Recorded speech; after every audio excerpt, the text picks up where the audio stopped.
बिस्मिल्लाहिर्रहमानिर्रहीम। अस्सलामुअलैकुम वरहमतुल्लाहि वबरकातुहू। उम्मीद है आप सब लोग बिल्कुल ठीक ठाक और खैर खैरियत से होंगे। अगर आपने मेरा यूट्यूब चैनल सब्सक्राइब नहीं किया तो सब्सक्राइब कर लें ताकि हर नई आने वाली वीडियो आपको मिल सके। तो आते हैं आज के टोटके की तरफ। लकवा का इलाज।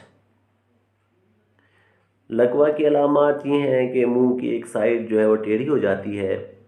अगर मरीज़ को फूंक मारने को कहा जाए तो वो सीधी फूंक नहीं मार सकता।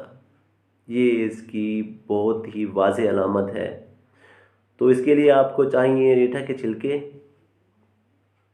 और पुराना गुड़। ये आपने हम वज़न ले लेना है। आपने रीठे के छिलके को किसी भी हमन दस्ते में बहुत ही बारीक पीस लेना है और इसके बाद इसमें गुड़ मिलाकर आपने छोटे बेर के बराबर गोलियां बना लेनी है।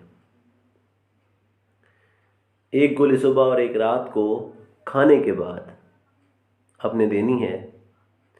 इंशाअल्लाह अगर फालिज की वजह से भी बदन में दर्द है तो ये गोलियां बहुत उनको फ़ायदा देंगी। दुआओं में याद रखिएगा। अल्लाह हाफिज़।